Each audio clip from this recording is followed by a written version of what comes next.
All right. All right. Good to see y'all here. Yeah, everyone's already kind of talking about that last shot there, which I mean, at the end of the day, I think it's like, could the Bulls have had that come down to the last shot? No, but I'm gonna give them credit for really sticking in this one because it felt like they should not be in this game at all, and I'll just say that. As Cucklord has kind of already said, that the defense was phenomenal down the stretch. We kept the Cleveland Cavaliers scoreless in the last, I think, like minute and 47 or something like that. Maybe it was even longer. But we kept the Cavaliers at 103 points for a very long time. And our defense was doing phenomenal down the stretch. Unfortunately for the Bulls, they end up falling a point short here in this. You want to talk about a gritty and just weird, funky, weird game. Like, this is it, right? It felt like neither team could ever really score consistently. And I think in the end, what we saw, what the difference was that it wasn't the stars. I think both teams' stars struggled tonight. So Donovan Mitchell was 5 of 16, had 7 turnovers, only 15 points. Garrett Allen had 6 points. He had 10 rebounds, but he was 3 of 9 shooting. He was struggling. But we saw in the end tonight was the issue with this Bulls roster, which is the lack of 3-point attempts, right? This Bulls team does not have enough 3-point shooters, and we could not hit threes for the life of us in this game, and it cost us in the end because Kevin Love was out shooting the Bulls from 3-point territory for most of the game. So I think that was honestly the difference in this one. I know we can talk about offensive rebounding a lot, and we can go into how the Bulls gave up, I think it was like 20 plus second chance opportunities, 25 second chance points. Obviously that's an issue, but if the Bulls just had 3-point shooting, I feel like they don't lose this game, right? And it just sucks because it's like, this was a game that you could have had, but here's what I've always said though. I can't be upset if you lose a game and you play damn good defense, which the Bulls did, right? I thought that the Cavs, they could not score. Like, this was a horrific game for the Cavs. And the Bulls defense, they deserve a lot of credit for what they did. But in the end, it just was the lack of offense for the Bulls. And if you lose because the Big Three did not have a good game, which in this game, the Big Three did not have a good game, so be it. I can't be too upset, but yeah, it hurts to lose this one for sure. I'm just not going to be too upset because you kept this Cavaliers team to 103 points. Like, that's a damn good defensive effort, and we saw it down the stretch. So I'm not going to be too upset. The issue is, of course, the Bulls have been already in such a hole that dropping this game hurts a lot more, right? If the Bulls were already winning and you happen to just lose this one where DeRozan struggles, Levine struggles, Vucevic kind of struggles, no one can score on either end, you know what? You just both teams just take this game and be like, all right, throw it away. But it ended up being a problem. It ends up being a bigger problem for the Bulls right now because we're under 500. We're struggling. We're trying to get back into the mix in the playoff standings, and then you drop this one. Which is like, it hurts a lot more because you've been losing so many games. So I want to address chat immediately because I do want to talk about the play, but let me go through what you guys are saying here. So Cucklord said Billy's terrible at drawing up plays. That was a bad last shot, but good defense at the end. So I think Billy Donovan this season so far has been very solid at drawing up those last plays. I mean, we saw it against the New York Knicks where it was just the Levine and DeRozan pick and roll where DeRozan hit that shot. That was a phenomenal shot.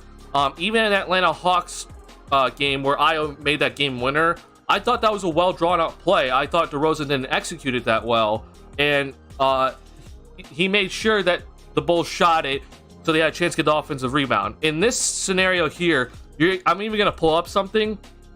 DeMar DeRozan did a horrible job at the last shot. And Billy Donovan has even come out and said that this was not the shot they were looking for at the end of the game. He has come out and said that in a press conference already. So we don't know what the exact play was, right? We're never really going to know. But to me, this was actually on DeRozan, more so Billy Donovan. If you want to agree or disagree, that's fine. But to me, this was on DeRozan for that sort of shot. So yeah, Brandon's TV. So yeah, DeRozan got the last shot. The Bulls were down 1. And we had 5.8 seconds left. DeRozan kind of took a running mid-range shot. I overall thought it was a good look. I just didn't like how DeRozan shot the ball. But, you know, he decided to shoot it that way. Should have tried to go to the basket, draw a foul. So here's the thing, Cucklord. I've always said it. You don't go to the basket at the end of games. Because if you try to go to the basket in those scenarios, the refs always swallow their whistle. You never, ever, ever try to go to the basket at the end of games. You never do it. It's not a thing you ever do. The refs always swallow their whistle. You're not going to get the call. So, to me, I would much rather lose on a DeMar DeRozan mid-range shot or a Zach LaVine mid-range shot than see the Bulls try to force their way into the paint and drive and lay it up but get fouled and then no foul is called and then you lose the game because of it. I would much rather just lose on missing the shot than just hoping to get the call and you end up not getting the call and therefore ends up being the Bulls end up losing because of it. So to me, you never ever drive to the basket at the end of games. I always see people say that. It's not just you, Cuckler. I see it. People always on Twitter say, "Why didn't Zach drive? Or why did DeRozan drive?" If you watch games at the end, if you watch those like last second shots at the end of games, the officials always swallow their whistle. They never call the foul, even if they are fouled. It never happens. So you never, ever drive at the end of games. Again, I would much rather lose on a mid-range shot than a potential layup where we wanted the foul call. Yeah, you never drive. Yeah. At least we play good defense. Yeah, we attempt less threes than the Cavaliers, 38 3-point attempts. Yet our team 3-point percentage was worse than the Cavs. Shout out to Kobe and Javante for playing with the heart. Yeah, Magugula, good to see you again. Yes, Kobe, Javante, they were doing a good job. I think one person that does not get enough credit in this one is Ayo Dosunmu. He had a phenomenal game. He brought it on both ends. We saw it down the stretch. He had 5 steals, but he also had 19 points. He had 2 threes, 7 of 10 shooting. He was doing a phenomenal job of keeping this Bulls in it. So it really sucks to see that, like, you know, some of these bench players really come in and step up, like Ayo, or in against Ayo, he's a role player. But we saw Javante step up. We saw Kobe White step up, right? And it sucks that we couldn't get the win in this one. This is a game, though. Just saying, this is the game where you need Dragic, right? I was a little concerned when the Bulls decided to rest Dragic in this one. I didn't realize I was going to be this concerned because when we saw in the second quarter that second unit go on a drought, we needed Dragic. And then we saw throughout the entire third quarter, the Bulls went on a severe drought. And it was with the starting unit and the bench unit. And then we saw the bench unit kind of get the Bulls back into the game, but it's still in these types of games where it's like you need a Dragic, right? You need Dragic to be the playmaker to help these guys get some better looks because we saw, you know, Zach, you could tell the second game of back-to-back was bad, right? Like it wasn't, he didn't have all of his legs underneath him, so he was driving hard to the rim every single time, but Jarrett Allen, being one of the best shot blockers in the league, was deterring him at the rim. If Zach isn't on a second game of back-to-back, I think he finishes those shots. But when he's on a second game of back-to-back, he's going to miss those, right? His legs just weren't there. We saw DeRozan's legs were not there all game. He was, laying up short. So it just was like, man, that you could tell that DeRozan was a little bit fatigued. I even thought we saw Vucevic at times was fatigued. Because it's the second game of back-to-back, third game in 4 nights, and I know it's always just like, come on, you're in the NBA, you got to do it. I think it honestly does matter. I think we're really seeing that, like, these games, you know, third game in 4 nights, second game of back-to-back, there's a severe difference in energy level, or maybe sometimes it's just a severe difference in verticality, right? And that could end up changing the game, and I think it was a big game changer in this one. What's up, Patrick? How you doing? I mean, we knew eventually one of Debo's game winners was going to go in. Oh, for sure, yeah. And like we knew that. I mean, we saw DeMar DeRozan. He took a potential game winning three in Washington earlier this year. He didn't go in, right? You know it's going to happen. But this one, I think he did not execute it right. I don't think this was the play call, because Billy Donovan has come out and said that like that's not what they were looking for. He's doing his press conference, so it's clear that there was something else drawn up. And I don't know what DeRozan exactly thought. Maybe he thought that he got a little bit of a step. I'm guessing it was Isaac Okoro guarding him. I don't remember, but yeah, that wasn't exactly what the Bulls were looking for, and so unfortunately it ended up being a miss. I think this is the first game I've seen all Big Three play terrible, and if the bench didn't step up, this game would have been a huge blowout. Yeah, I mean, the bench, if they didn't step up, yeah, we would have been. I don't know if it would be like a huge blowout, but I definitely think that it would have, we would have lost by double digits. I think, yes, this is definitely the first game where we saw all three of the Big Three have some struggles, right? And I think there's a lot of it, a lot of it's due to fatigue, and it kind of sucked because it's like, I thought that DeRozan and Levine were doing everything right. I thought that they were attacking the rim, which they should have. I thought they were getting to their spots normally, and they were being aggressive all game, which is what we want from these two guys.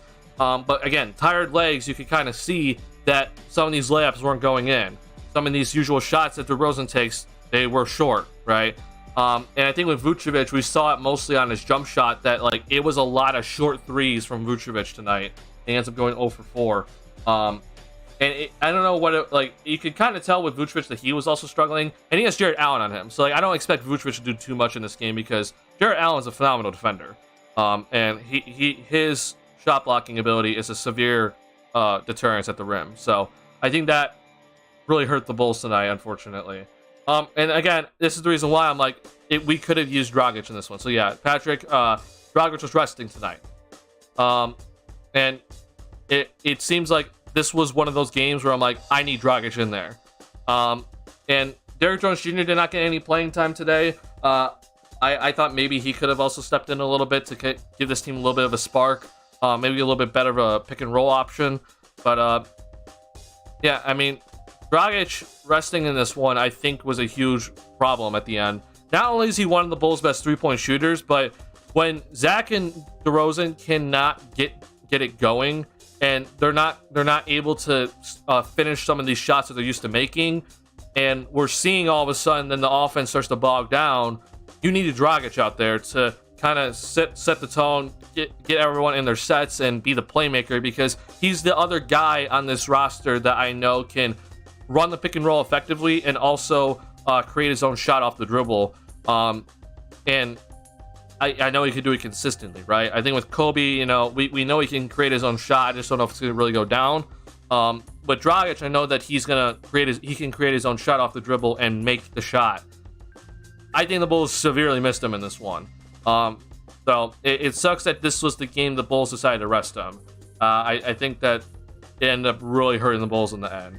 That we can depend on Dragic to help the offense get into a little bit better rhythm. But again, overall, just good job defense. The defense did a really good job.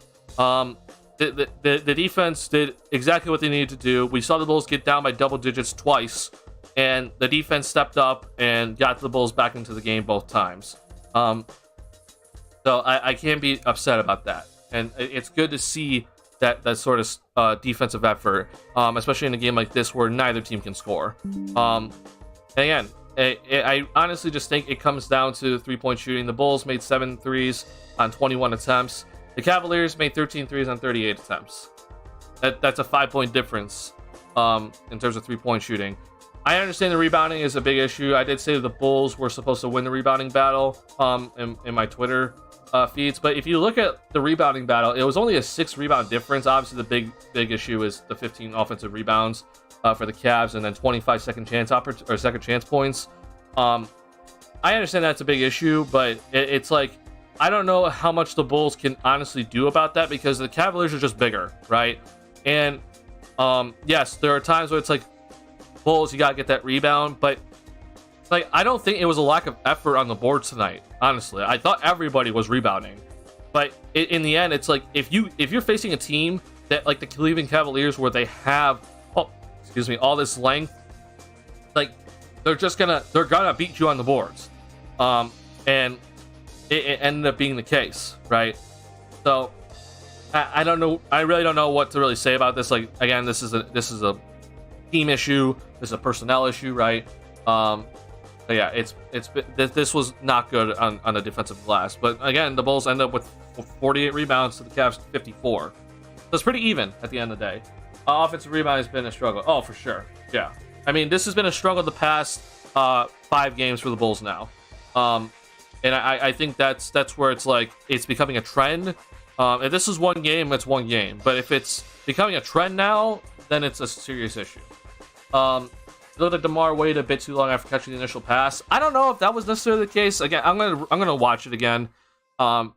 Maybe he took too long. I thought that it was gonna be the usual DeRozan, Levine pick and roll, and force the defense to make a decision, right? But instead, it just was, DeMar did his own thing for some reason. So I'm gonna watch that again. Everyone's just trusting Vucevic to get the rebounds. There were moments, I will say, where the Bulls seemed like they just kind of stood there. Like, I thought for most of this game that the Bulls on the glass, it looked like everyone was trying. It's a long shot, long rebound, and the Bulls were not in position, which isn't exactly their fault, because it's like when a shot goes up, it's like you can't always be like, I need to make a concerted effort to be standing at the free throw line to make sure that I get that rebound. Like, it's you turn, you box out whoever it is, right, and you try to get the rebound. And the Bulls, it seemed like a lot of these offensive rebounds were like they were trying. They boxed the guy out. They did everything in their will to get a hand on the ball, and the ball's tipped around a couple of times, and then in the end, length wins because the Cavs have more length than the Bulls, and they got the rebound. It's like, I can't be saying that the Bulls didn't try on that. So maybe it's more of like the Bulls need to do a better job tipping it in the right direction, but I don't think it was a lack of effort, honestly, in this one. For the lack of, or for giving up so many offensive rebounds. So tough one. Again, I'm just gonna point out to this that this is the biggest issue to me right now. Yeah, just a weird game overall. And now I want to go to Twitter here and pull this up. I'm going to stop the music, and I want to listen to what Billy Donovan had to say about this, because he clearly said that this is not what they were looking for. Okay? Ended up being too high. That was part of the play. And then I think the way that our spacing ended up being, it certainly made it difficult. And then at that point in time, he needed to, obviously try to find a shot. It wasn't like he got off a terrible one, but obviously a tough one. Too high. That was part of the play. And then I think the way that our spacing ended up being, it certainly made it difficult. And then at that point in time, he needed to. Yeah, so Donovan was actually saying, so Donovan says here that when DeMar caught the ball, the spacing was bad. And I'm going to actually go look at this again. I hope that someone pulled it up here. So yeah, thank you, Will Gottlieb. So, I'm going to turn this down. Sorry, I know that was loud. So, all right, inbound, okay? Now, the Bulls in this scenario, right? We saw Zach, kind of dive down. All right, right here. This, to me, what I was actually thinking, okay? Here's what I was thinking was going to happen, okay? Because we've seen this a million times. I apologize, it's really, really bad graphics, but it's Twitter. So, right here, what I thought was going to happen was I thought Vooch is going to come down and set this down screen so Zach can come up and set a screen here for DeRozan, and then DeRozan comes off the screen, and you're forced then to pick who you're going to double, right? If you double DeRozan, Zach's wide open. If you both go to Zach, then DeRozan's wide open. If you go one-on-one, then it's one-on-one, and that's what the Bulls want. You don't want DeRozan to get doubled in this scenario. Like, that's a win if you get the one-on-one matchup. So DeRozan catches it here. So I guess maybe this is on Zach and Vooch. Like, they maybe should have gotten to this a little bit quicker. But to me, you still have 5 seconds. You have plenty of time, in my opinion. So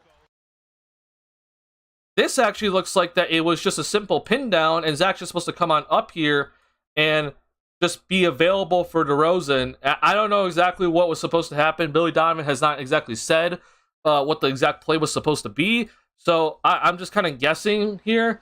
But because that you didn't run this pick and roll, now Donovan Mitchell is able to come off Caruso and come over and double DeRozan, and it ends up forcing DeRozan into a worse shot than what we want, right? It's like a one-legged little floater fadeaway from mid-range, right? That's the problem. So, just to run this back, like, at least what I thought was going to happen, again, DeRozan, you come up here, you catch the ball.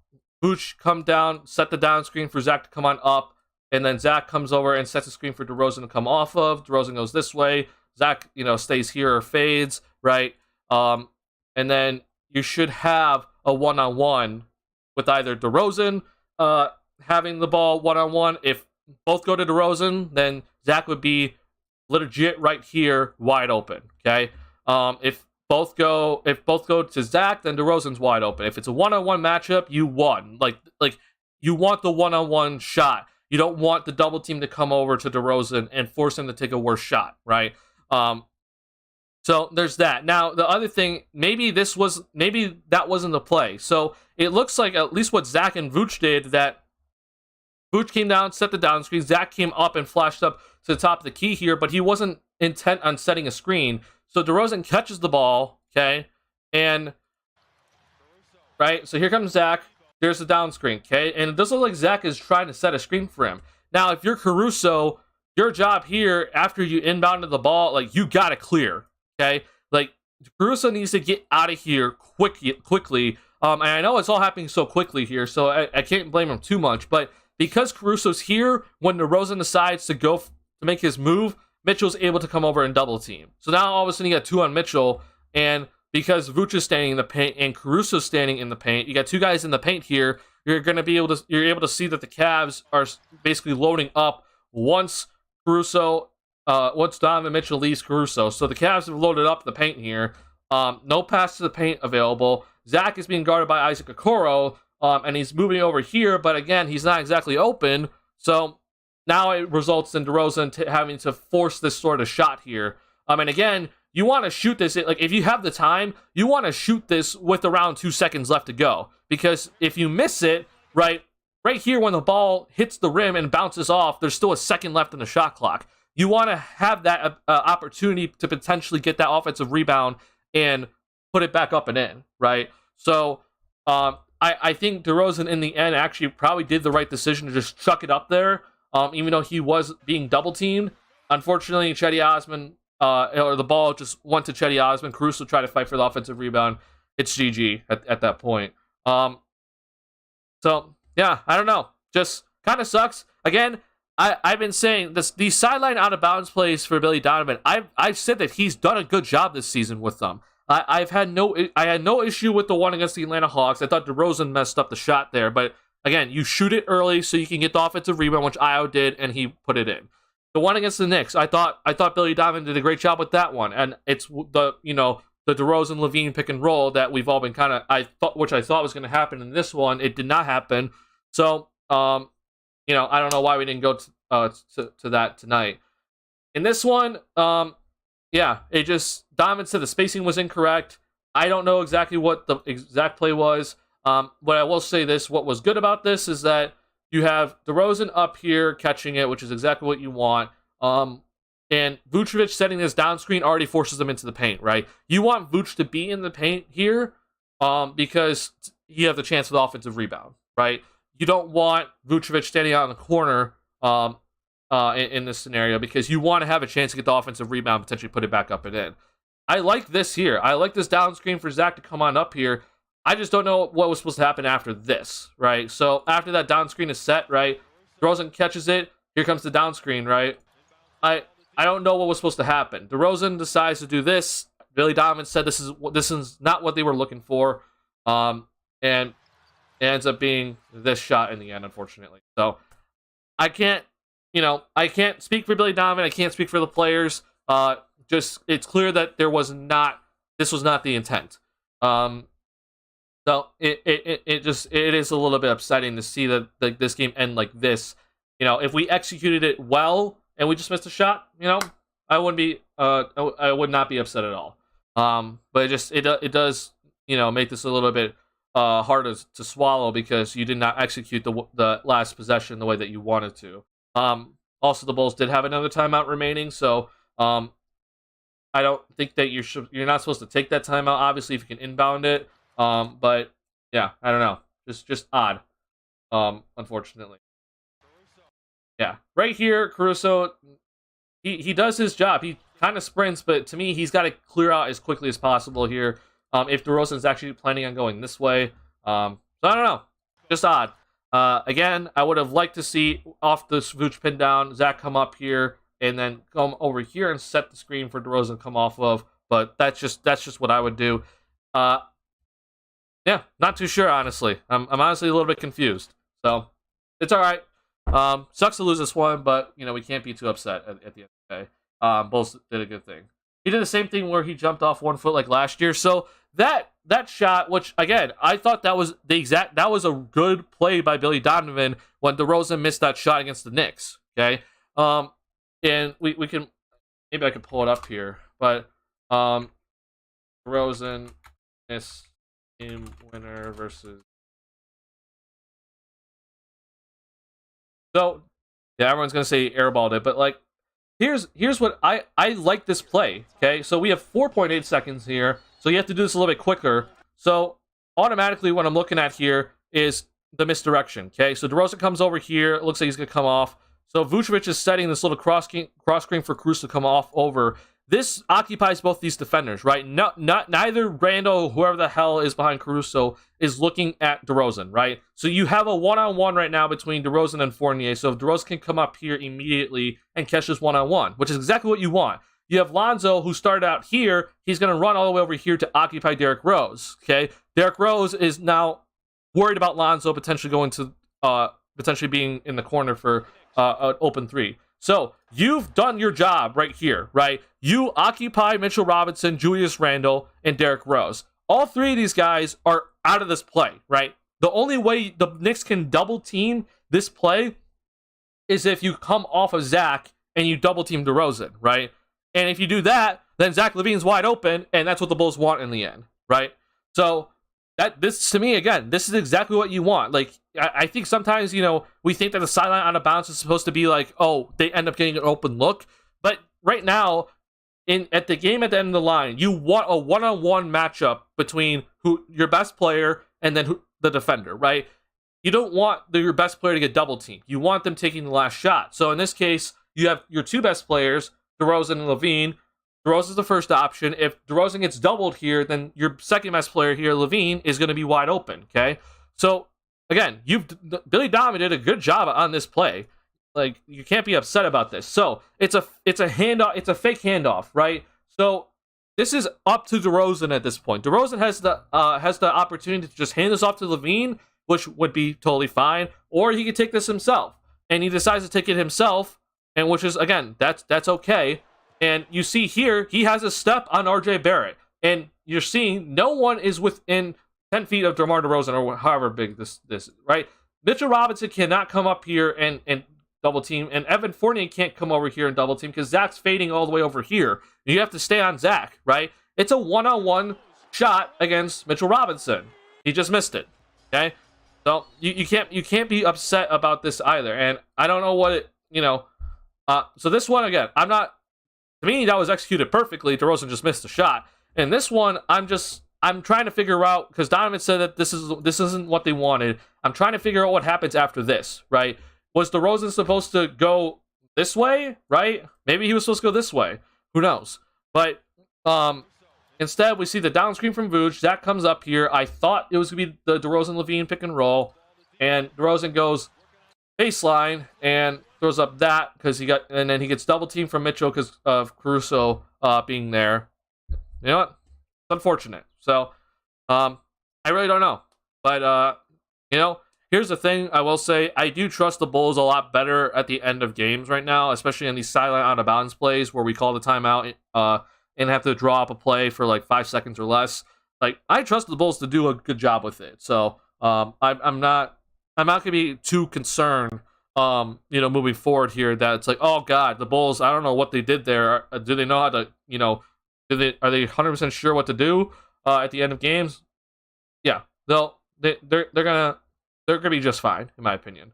So okay, so here's this. So Billy Donovan said that final play was not what he envisioned coming out of timeout. Said DeMar DeRozan got caught higher on the floor than expected, and the Bulls spacing was off, creating a more difficult look than expected. So again, if this is what we're going off of here, I'm gonna pull up that play from Will Gottlieb again. So if that's what's being said here, right? Sorry, I don't know. My pause button isn't working. So maybe Caruso is supposed to throw it in now, so DeRozan can catch it here, right at the elbow. And so this is where I'm like, we have another timeout remaining. So if it wasn't there, like I feel like Caruso could have called timeout. So then DeRozan catches it up here. Okay, so that's the problem. Diamond wanted DeRozan here. DeRozan catches it up here instead. So then that allows the defense to push him out a little bit farther. Again, I don't know what's supposed to happen after that. This is the part where I'm just still confused. Like, even if DeRozan catches it here, then does he still turn baseline, or does he come off this way? I don't know. But unfortunately, again, didn't end up being what we thought. Now I want to listen to what DeMar DeRozan has to say on the last play here. In the timeout, how did all that play out from your perspective? Get the shot off that you did. We ran it. We didn't. I kind of broke it off. Seen a angle for the cat. Go get it. Felt like it was a good length, but we gave ourselves a chance. We fought hard. The last couple of minutes, we bust our butts defensively. Gave ourselves a chance. It go in. Be a different story, but I'm proud of the guys how we fought. We stayed with it. Hey, DeMar, with You didn't really say too much there, so I don't want to listen to this as well. Hit the gap where he wasn't guarding to the spot that I was going to go to get the ball. I just try to, hit the gap where he wasn't guarding that. But it was for me to, first option was for me to come off, look forward in the post, but I seen Donovan sitting back, so I just try to break off and go to the little gap where he wasn't on. You gotta say to see this team again. To the spot that I was going. So according to this, what DeMar just said, so he said that he was supposed to just get it in the post. So I guess honestly, you know what this probably was, is that it was just a straight up isolation for DeRozan here, and the Bulls were going to do everything in their willpower to make sure he didn't get doubled in the post, and you just have DeRozan sit here at the elbow, and then look for a one-on-one matchup against Caris LeVert. My issue with that, if that was the play call, again, this is what DeRozan's saying. If this was the play call where it was just get him in the post here, right, and just let him go one-on-one, my issue is this. Like, so even let's say DeRozan catches it here, if Caruso decides to run this way, right, which he's doing, this still then allows Donovan Mitchell to just come off of Caruso immediately and come over a double DeRozan. The reason why you're seeing Vooch and LaVine do this action is so that neither Jarrett Allen or Isaac Okoro can come off of this to double DeRozan in the post. So that's good. Io's all the way over here, so you can't see him, which is the right play. So this did its job, right? So this right here, this down screen for LaVine to come off of, this occupied both Jarrett Allen and Isaac Okoro. Again, I feel like if that was the play call, just to get DeRozan in the post right here, then to me, again, if you're Caruso, you run this way, you're basically bringing Donovan Mitchell to the party, right? He can just come off and double DeRozan immediately. So maybe that's what the Bulls wanted, and Caruso's just here baseline to get a dump-off pass, but I personally don't think that's the right play. If I was Caruso, then if once I inbounded to DeRozan, let's say he caught it here, then I'm running this way to clear out Mitchell and let DeRozan isolate on that side of the floor. But that's just at least my opinion. Again, I don't know exactly what Billy Donovan exactly wanted, but according to DeRozan, it's supposed to be a post-up right at the elbow. And then it was supposed to be isolate, and hopefully don't bring a double team towards him. Yeah, I don't know. It just, in my opinion, when you have two guys that can make this shot at the end of games, and DeRozan and LaVine, like, I feel like you gotta use both, right? And I feel like in this one, Levine was not used really that well. They just had a simple down screen to just have him come up of this. Like, I want Levine more involved in this play. So we see Caruso is typically, at the end of games, he's typically the guy inbounding the ball. Maybe instead of having Caruso be that guy, maybe it's Zach to inbound the ball, because they always say that the most dangerous person is the inbounder. We can't forget about him. So maybe that would have been better in this sort of scenario. But in my opinion, it's always best to use both of them to like your best capability, right? If you're gonna use Zach, right, and let's say you wanted this action where you get DeRozan in the post, and just have him isolate. Again, it's like, why not have Zach inbound the ball? So then if Zach has to go this way, they're not coming off Zach, right? They're willing to come off Caruso, but they're not going to come off Zach. So I think you could have done that. If this was the play here to get DeRozan here to isolate, I think you could have potentially had Zach like come off this way and put both Zach and DeRozan on the same side of the floor. Again, if you double team Zach, he's open. If you double team DeRozan, Zach's open. But I think that would help with the one-on-one scenario, because the Cavs are not leaving these two guys, right?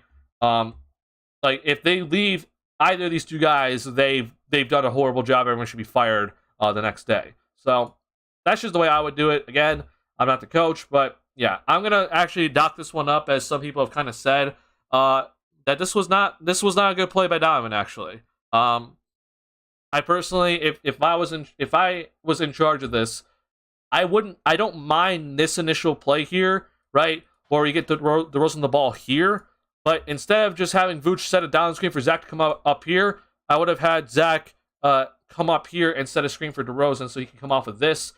This for sure guarantees the one-on-one, right? If Caruso just goes this way, which he did initially, Vooch comes down, sets a down screen, he's in the paint. You do this here with the DeRozan Levine pick and roll, I think that guarantees you a one-on-one shot. But they didn't do that, unfortunately. So, all right, I think I'm gonna move on from talking from this at the end of the day. Yeah, I feel like Cleveland probably knew DeMar was gonna take the last shot. Like what you said about the inbounder, had DeMar Zach be the pass, and the other catches, they hands it off to the inbounder for a shot. Yeah, so similar to what we just talked about with this play, right? So you see here in this scenario, Zach's actually the inbounder, right? And I feel like this just gives you a little bit more leeway. Again, though, being the inbounder is tough. So maybe you don't want Zach out there being the inbounder, but if you have this play, right, where Zach's the inbounder and you're able to occupy these three guys, right, to make sure that they can't come over and double team, then it can result in something like this, right, where DeRozan catches it at the exact same spot that he just caught it tonight, and he could fake the handoff to Zach or just give it to Zach, but either way, it's going to get that one-on-one matchup that he wanted, which he did. He got right there, he just missed a shot. So, I don't know. Just something to think about, and who knows? Maybe we'll see what happens. Maybe step inbounding with Zach / Lamar, and they would inbound it between them. Everyone else clears out. Yeah, so what we're basically talking about. So, it seems like Alex Caruso has been like the inbounder, but who knows? I don't think that's guaranteed for the future, right? But I think Bulls are going to learn from this. They're going to be just fine, and they're going to work on this moving forward. Again, it sucks to lose this game because it felt like this was a game you could have gotten. Neither team was scoring. Your defense kept you in it all game. You came back twice, so it sucks that you ended up losing this one. But can't be too upset. Because the defense kept you in this one. You showed fight. Again, something that we've been asking for the Bulls all season. You had the fight in you to stay in games when adversity hits. They did that tonight. And I can't be too upset if that's the case. If they end up fighting on the defensive end and they lose by one because their offense wasn't working, so be it. Fortunately, this does hurt the Bulls in the standings a little bit. We're now, what are we? 3.5 games now out of 6. So we came into this game 2.5 out of 6. So I thought that we could be right there if we won this one, especially if some of the other teams lost. But looks like the New York Knicks won tonight. I don't know who else won. I think there's some games still going on here, but let's say Detroit's going to beat the potentially beat the Timberwolves here. So the Heat and Jazz are in the middle of a battle here, so we'll see how that goes. The Pacers won against the Clippers, so that sucks. Yeah, that sucks for the Bulls in their standings, but still a long way to go here. Can't be too upset. Would have worked if would have worked in creating an ISO situation if that was their intention. Yeah, I totally agree with you, Noel. I think if you have Zach inbound it, you can get the ISO between those two guys. Again, if you double off of Zach or you double off of DeRozan, you should be fired. Or whoever decided to do that, if that was a player, they should be fired or they should be suspended, right? You don't come off of either of those two guys. So I think you had to use both, right? Use both to their advantage at the end of a game. Fortunately, they did not do that. Yeah, sucks, but we move on. Bulls take on the Cleveland Cavaliers on Monday, so it's gonna be a rematch. The thing is, in this one, this was the game that you probably wanted, because Darius Garland was out, Evan Mobley was out. The Bulls still have not faced Garland all season. He did not face them in the first game we saw him in October, which was the home opener, where the Cavs blew us out. Right, Garland was injured. He had a eye contusion, so he did not play in that one, and then he didn't play in this one. So I will see if he plays on Monday. But the Cavs are missing two of their four best players, and he ended up not getting this one, which really sucks. But this is obviously a very deep Cleveland Cavaliers team. A guy like Caris LeVert can go off for 25 any given night, even though he comes off the bench now. Obviously, Donovan Mitchell and Jarrett Allen are two all-stars that you cannot take lightly. So I think it's just like I did say that this showed you that the roster construction is a serious issue because the three-point shooting, the lack of three-point shooting killed the Bulls, and I think was honestly the difference in this one. But I think this also just shows you that the Cavaliers are just a better team. Right? That the Cavs are in the end the better team. So even though that they're missing two of their best four players, they still have two all-stars out there on the court, plus a Caris LeVert and a Kevin Love that can give you 20 points. Right? Just shows you that they're just a better team. Unfortunately. So sucks, but we move. Let's see here. They actually had a lot of time to could dribble into a shot. Well, I mean, DeRozan did dribble into a shot, right? It's just that he dribbled to a double team, which, again, it's like, I don't know exactly what the play was, what it was specifically drawn up to be, but he dribbled into the double team. Apparently, he caught the ball at the wrong spot, so, yeah, I don't know. Dude, Kevin Love just always goes off against the Bulls. I think right now, one of the biggest issues right now is the Bulls, like, their defense is supposed to be giving up those outside shots, right? So we help off Kevin Love to protect the paint. We help off of shooters to protect the paint, even if they're great shooters. Obviously, you don't help off Steph Curry, right? But in the end, it's like that's the defense that's been instilled into this team. And I said that to me, this is the right defense because you don't have a shot blocker, right? So you need to come over and help out with Vooch because you're using Vooch as not a shot blocker. You're using him to help off the initial pick and roll action, right? So with the way that this roster is constructed, it's the right way to play defense. It's just it shows you though, like there's great shooters in this league, and for this Bulls team to start taking that next step forward, like in my opinion, Vooch can't be the center.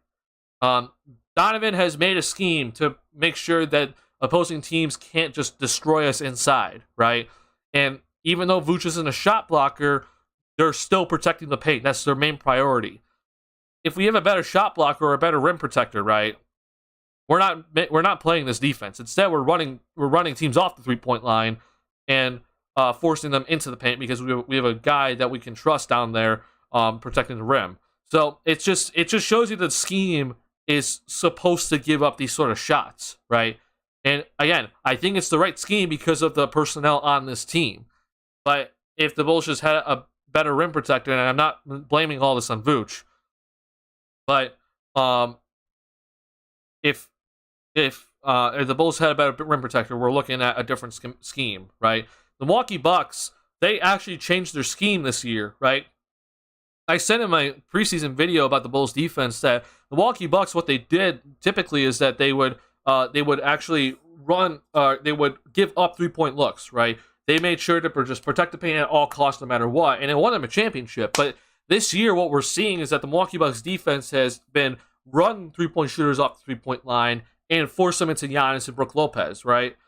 If the Bulls had, a Brook Lopez, that's what we'd be doing, right? We wouldn't be trying to protect the paint at all costs and making sure that we always protect the paint and then we give up open outside shots. But we don't have that, unfortunately. We don't have a Brook Lopez down there, so we have to change our schemes to make sure that Vucevic doesn't get killed, right? So, yeah. Is Dragic playing on Monday? I'm going to assume so, yeah. He didn't play tonight because it was the second game of back-to-back. It was just labeled as rest, so there's no injury, so I'm going to guess Dragic is probably playing on Monday. Which then means the Bulls are basically healthy again, except for Lonzo. So, it's time to start, putting together some wins. And the Bulls have won, coming into this game, won 5 of their last 6. Obviously, the loss to the Rockets was pretty annoying, but they've been winning a lot. So, I can't be too upset with this loss. It's that it hurts more because the Bulls are already in a hole. And if they weren't in a hole, then this loss to me seems to be nothing. Did P. Will get injured or something? I thought P. Will just did not play well. He started out the game scoring the first 6 points, but then we saw some bad defense by him. He would switch, the Bulls are doing the usual switching 1 through 4. So he would switch on to somebody, and then he would just get blown by. He just seemed slow tonight. Again, second game of back-to-back. I know he's on the younger side, but I do think that the second game of back-to-back and third game in 4 nights, it affects these guys. And it just seemed like P was a step slow. Also, the Bulls were just better with Ayo Dosunmu and Alex Caruso out there at the end of this one. I know Ayo was a -7, but you want Caruso out there. Ayo was making shots tonight and was phenomenal defensively. Also, the Cavs have a lot of perimeter guys that can really go off. So I would have rather had Ayo and Caruso out there anyway to guard Mitchell and LeVert. They did that down the stretch. It worked. Unfortunately, the Bulls did not win this one. And unfortunately for Caruso and Ayo, they did miss 2 free throws at the end of it, right? Caruso got fouled. Good foul by Donovan Mitchell on a fast break opportunity. He made 1 of 2, unfortunately. And then Ayo, same thing. Fast break opportunity. Got fouled by Mitchell. Made 1 of 2. And I think it just shows you, pressure does burst pipes. And unfortunately for those 2 guys, there's a reason why we don't look to them at the end of games to come through, right? So free throws. It's a huge thing, right? Free throws are important.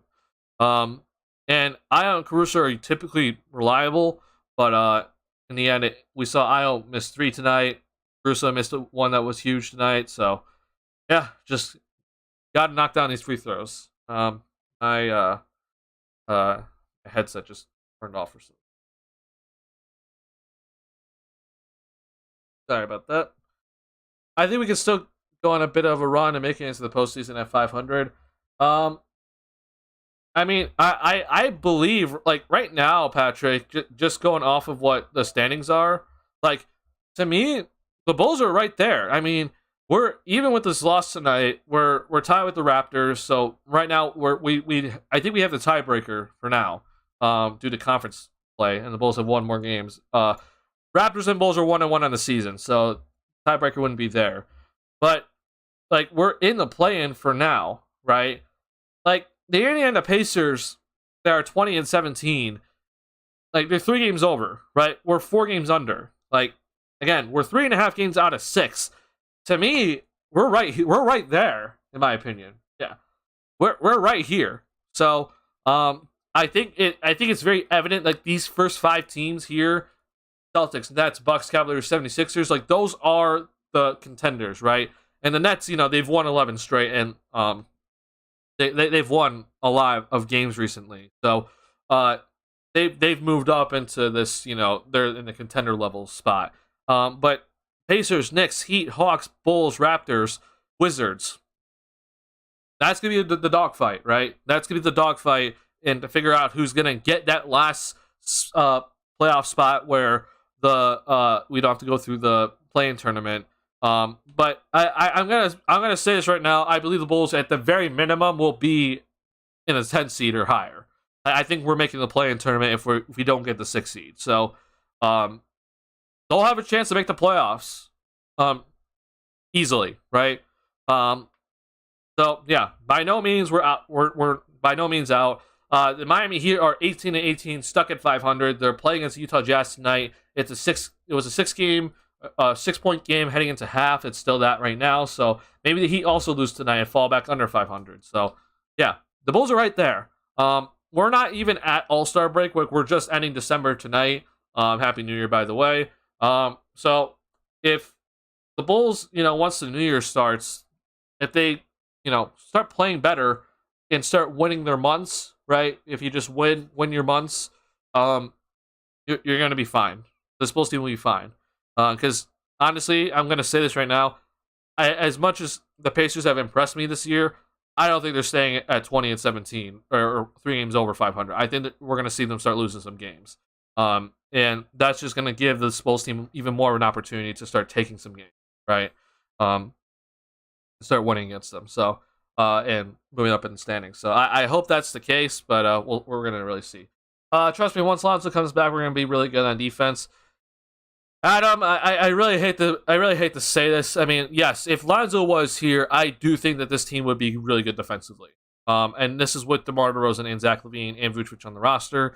I know that those 3 guys are not known to be good defenders, but the Bulls team challenged Zach. I think he's been a phenomenal defensively since he's been challenged in Minnesota. I think DeMar has done a lot better recently. I'm not saying it's perfect, but he's done a lot better.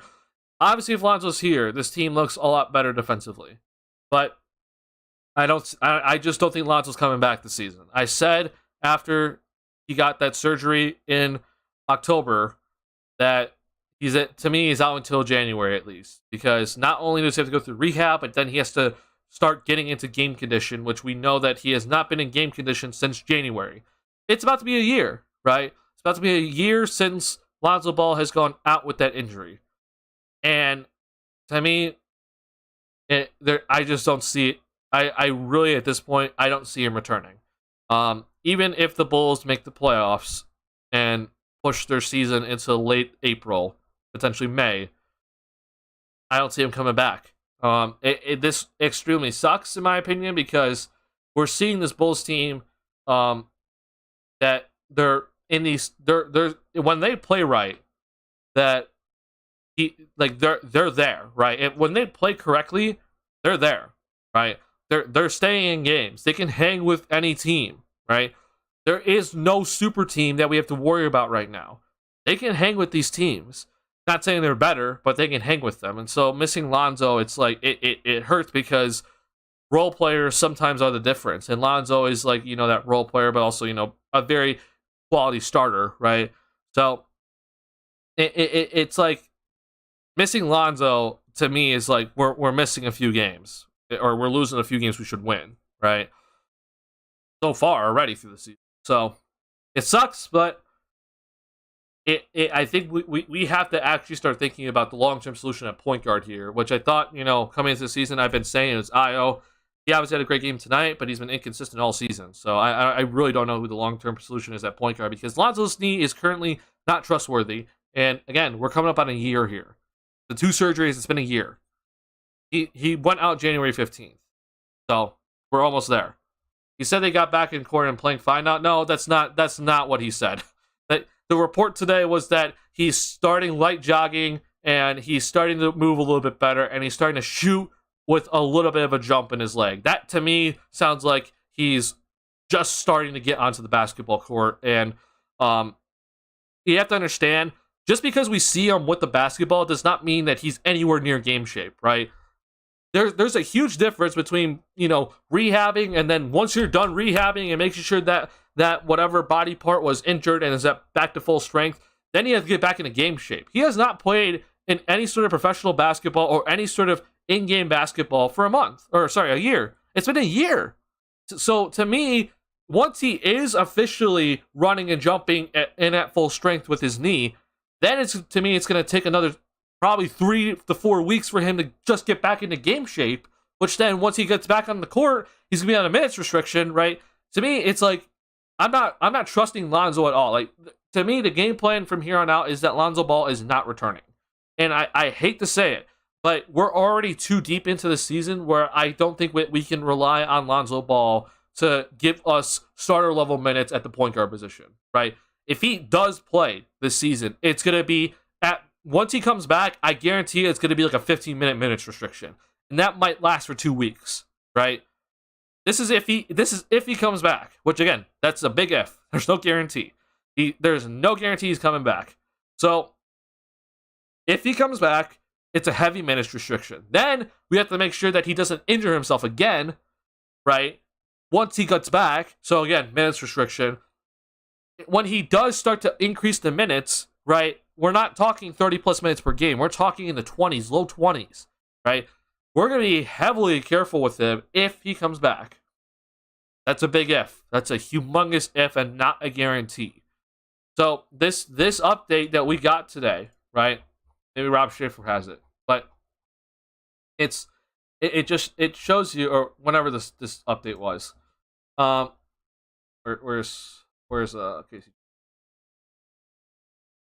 All that was said is that it's just been really slow, right? Where is it? So yeah, this is the update. This was yesterday, I guess, right? Slowly, yes, but it is progressing, right? He's on the court regularly shooting, okay? Actually a little bit, jumping a little bit while shooting. Good. Some light jogging. Okay. How about physical contact, right? How about running up and down the court consistently? That has not happened, right? We're far away from Lonzo even starting to think about playing in a scrimmage 5-on-5. Like, we're nowhere near that at this point, right? That's how far it is. Look, really, very slow. Not even close to being clear for contact. If you're not clear for contact, you're not playing in anything, right? This is all just by himself, and it's just barely progress, in my opinion. So, to me, again, I think he's out for the year. I'd be shocked if he plays this year. And again, if he does play, we're at the point now. We're about to hit January. And I said that he's out at least until January. If he does come back, minutes restriction, heavy minutes restriction. He's not playing a lot. So, we can't depend on him to come in and save this season. I'm not saying that, Adam, you said that you think that Lonzo's going to come in and save this season. It's like, I don't even want to imagine this team with Lonzo Ball at this point, because to me, I don't see him playing this season. And who knows what the team is going to look like next season when the season turns over, right? We don't know who's going to be here, right? So I personally am not even imagining what this team would look like with Lonzo Ball on the court. I think we kind of already know what it would look like. But I don't know if we're ever going to see it. I honestly don't think we're ever going to see it. So, sucks, but this is where we're at. So, it's going to be up to Ayo, Caruso, and Kobe to fill in those guard minutes. And Dragic, obviously. So, yeah, I really hope that Ayo starts to pick it up. Like, this was a good game from Ayo tonight. 19 points, 7-10 shooting, 5 steals. Work on the free throws a little bit. But this is good. Like, if we can get this sort of play where he's pushing the ball effectively, et cetera, I'm gonna feel a little bit better about the PG position, because I have been kind of looking around at potential PG options. Fred VanVleet, Raptors kind of suck right now, right? He's on the last year of his contract, so yeah, we've been kind of discussing it, right? So yeah.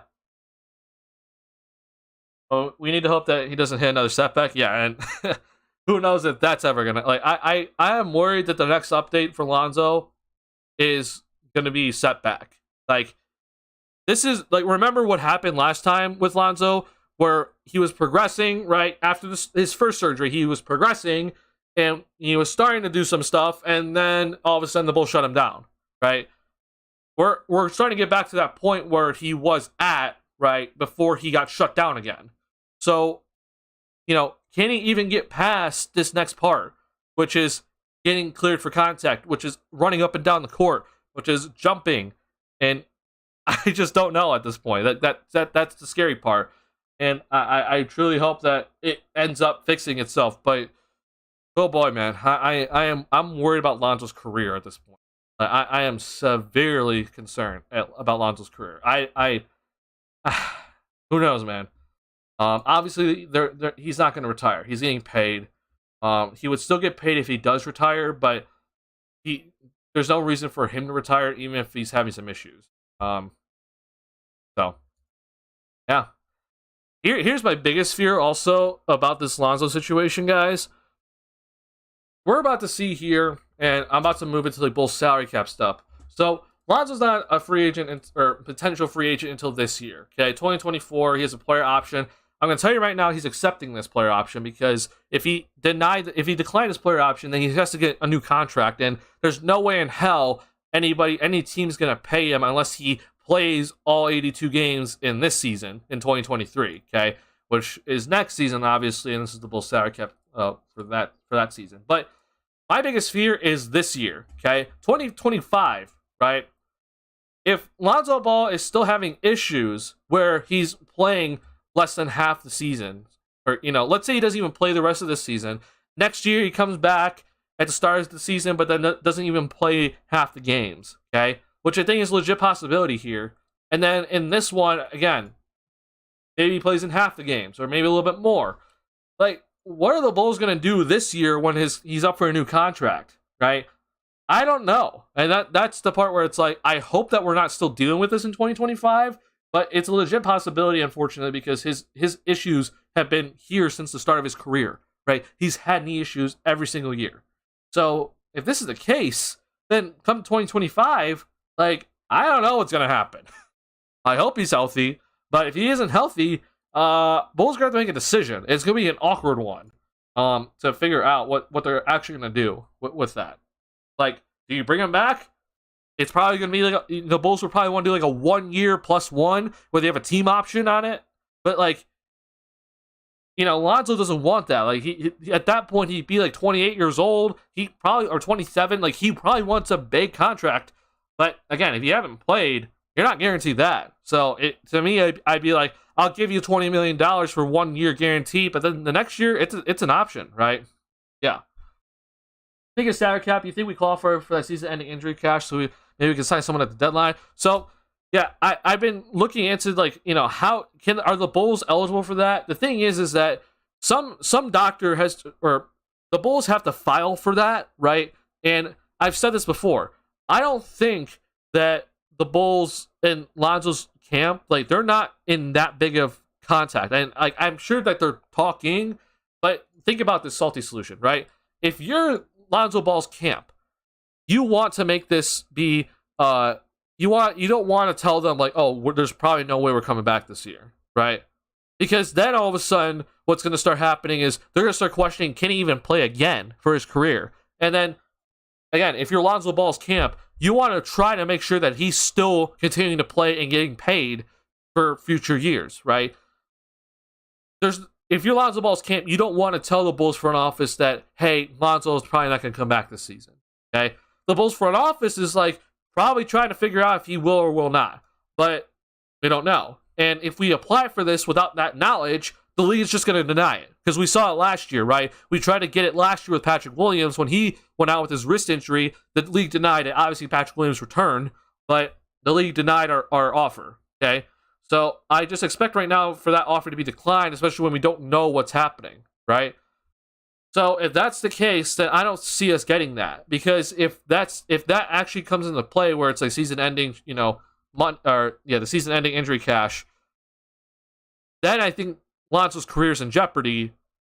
Lonzo Ball's camp doesn't want that, right? They don't want that to even be a discussion. So it would be nice, but I just don't see Lonzo Ball's camp doing that right now. So we just kind of it is like a politics and how we want to describe it game, right? Lonzo Ball's camp wants to make sure he continues to get paid and potentially still has a career in the NBA. If you're the Bulls, you're like, we want to know if our $20 million point guard is going to be able to play or not in his career again. We want to know. Because if he isn't, then we want that cap space, right? And then in this year, we want that injury that disabled player exception, right? But that we can't get that right now because it seems like Ball's camp and them, like, I don't know how much they're discussing. To me, there's not a lot being discussed because what makes me think that this is the case where the Ball's camp and the front office isn't in really good communication is that they waited until the start of the season for Ball to get another surgery, right? I think the Bulls front office wanted Lonzo Ball to get another surgery quickly. After, like, during the summer when it clearly his rehab was going nowhere, right? I think the Bulls front office is like, we want him to get another surgery. I think Ball's camp was like, no, we want to try to see if we can play this year. And also surgery on the body is hard, so we don't want to do 2 surgeries in a matter of 6 months. So they're like, no, we're not going to do that. There's probably disagreement going on. And it sucks, but this is where we're at. So I don't know exactly what the Bulls front office is going to be thinking, but yeah, it's not good right now. Yeah, I really don't know what to say. When is DeMar a free agent? So DeMar DeRozan's a free agent come this offseason, 2024. So this is next year. DeMar DeRozan is on the books for next year, making $28 million. 2024 is when he'll be a free agent, and there is potentially $75 million in cap space for the Chicago Bulls when he becomes a free agent. And while you're still here, Patrick, I've always been saying this. This is it. This is the offseason where the Bulls need to cash in on that money because we got Pascal Siakam has had a phenomenal season, but the Raptors have sucked. We got Jaylen Brown. And by the way, Jaylen Brown has to go through free agency to get his max contract. If he tries to sign an extension with Boston, he'll get the Zach LaVine treatment, which is that 175% of your previous salary is what we can give you. Hence, Jaylen Brown cannot get a max contract through an extension with Boston. He has to go through free agency to get his max contract, okay? He's available. He has to go through it. Domantas Sabonis, available. Fred VanVleet, if he picks up his player option for next season, will be a free agent as well. Lonzo Ball, player option, but again, he's accepting this. Don't worry about that. But there's other people here. OG Anunoby. DeJounte Murray, another guy who has to go through free agency to get his max contract. He is not making that much money. If he tries to sign an extension in Atlanta, he's not going to get paid that much. So DeJounte Murray, Jaylen Brown, OG Anunoby, for these guys to get paid, they have to go through free agency. So there is potential here for the Bulls to come in and get them. We have $75 million in cap space. Okay, obviously this is what not bringing back DeRozan. P. Will, we can re-sign over the cap because we have his bird rights, so that's not an issue. And the only other person that I think is guaranteed on this roster at this year would be Ayo Dosunmu, which he'll be re-signing this upcoming offseason, which, by the way, he can re-sign, and the Bulls have every power to re-sign him, which, it's not going to be that much money because of how, his poor play, or I should say inconsistent play this year, but he'll be back, and at most he'll be making $10 million or $11 million this season. So let's take that 75 and just knock it down to 65 instead. Plenty of money for the Bulls this offseason. So this is where the Bulls have to cash in, honestly. Buddy Hield looks nice. Yeah, that's another guy. Is he here? Yeah, so he'll be here. He will be 31 at that point, so I'll be a little concerned. But yeah, sign up for maybe $20 million, maybe a little bit less than that. Yeah, I'll take Buddy Hield. Great three-point shooter. Obviously, though, I'm looking at all-stars first, right? Siakam, Brown, DeJounte Murray, Fred VanVleet, I guess he hasn't been an all-star yet, but Domantas Sabonis, he's been an all-star. OG Anunoby is a great two-way player. I want those sort of guys first than Buddy Hield, but yeah, Buddy Hield would be also a good option for sure. This is summer 2023. No, this is 2024. This is 2024 free agents. So not next offseason, but the one following. Yeah. Siakam or OG, yes, yeah. Hey man, like I don't know what the Raptors are going to be doing necessarily, but if we go off Masai Ujiri's track record, he has never rebuilded in Toronto, right? So I don't expect the Raptors hit the rebuild button here. So Siakam and OG Anunoby, they're stuck there until 2024, which is when they become free agents. Okay, Pascal to me, is going to be going through. He's going to test his market, in my opinion. Yeah. I would like to see Jaylen Brown to be that superstar guy who is the center of the scoring. Yeah, I can see Jaylen Brown being the number one option, honestly. I know he's been like the number 2 in Boston, but his scoring jump this year has kind of been like, he can be a number 1. Imagine Jaylen Brown and Zach LaVine on the wings, right? There's your 2 dynamic scorers. Brown's your number 1, Zach LaVine's your number 2, right? That works. Yeah. But in my opinion, I want Pascal more because I think he can also, like, right now we're seeing that he's a number 1 option, right? If the Bulls can get him here, give Patrick Williams to the 3, Pascal's your 4, right? That would be awesome. Really like Siakam. He's like poor man's Giannis. I wouldn't even say poor man's Giannis. I think Pascal Siakam is like a legitimate superstar in this league.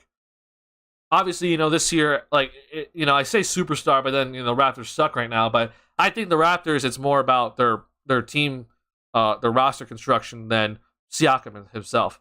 Question is, can we and do we want Pascal to come here? His question is can we and do Pascal want to come here?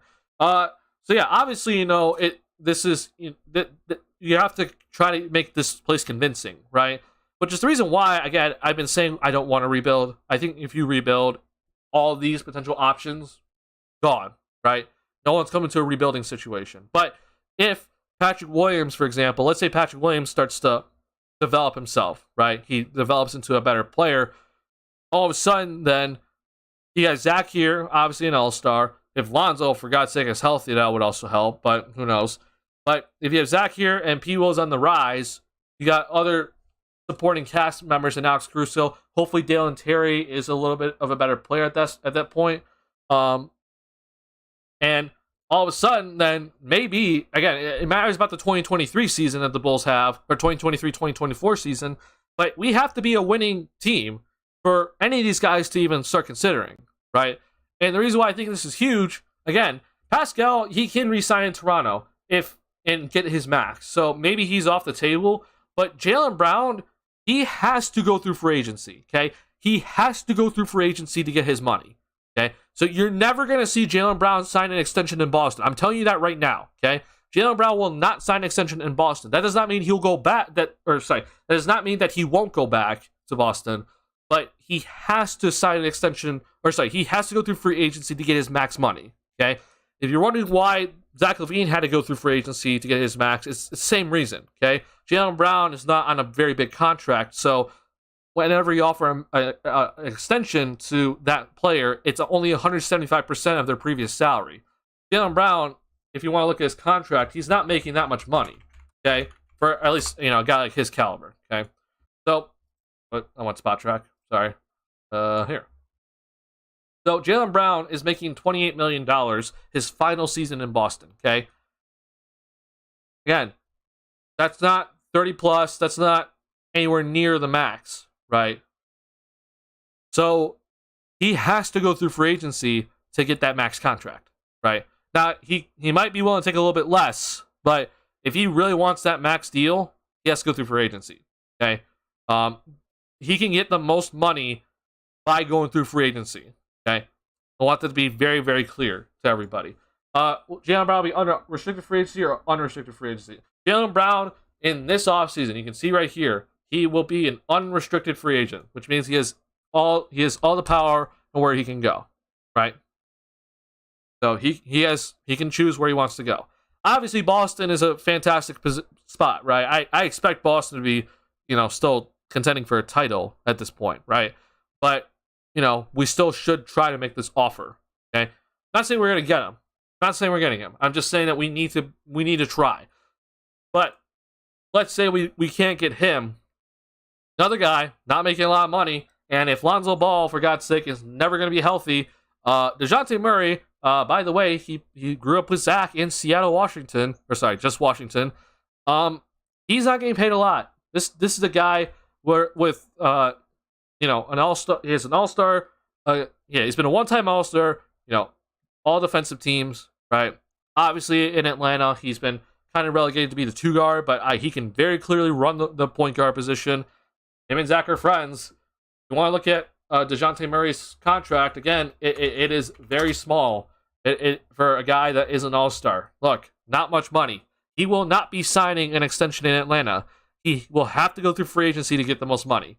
And if he wants his max contract, he's going through free agency. So another guy that I think the Atlanta Hawks won't be in a winning position, that could be like, hey, Chicago, I could get to go play with Zach. I get to go win there and actually run the point guard position and not be relegated to the 2 guard because of Trae Young. Hey, that seems like a pretty enticing argument, right? Then you have a similar case as Zach signing with us. Boston can give him the most money. Yes, so for sure. Boston, the incumbent teams for DeJounte Murray and Jaylen Brown can give Jaylen Brown and DeJounte Murray the most money, right? Same thing with us when it came to Zach, right? If Zach LaVine decided to leave the Bulls, he would only get 4 years, and it would not be as much money per year. Him re-signing with the Bulls, he got a 5-year contract and also got a bigger, I guess, per year salary. Okay, same thing with DeJounte Murray and Jaylen Brown. If they return to Atlanta and Boston, they can re-sign on that 5-year contract. But again, for them to get that 5-year contract and to get the max money, they have to go through free agency. So all that screams to me is that, hey, they're gettable.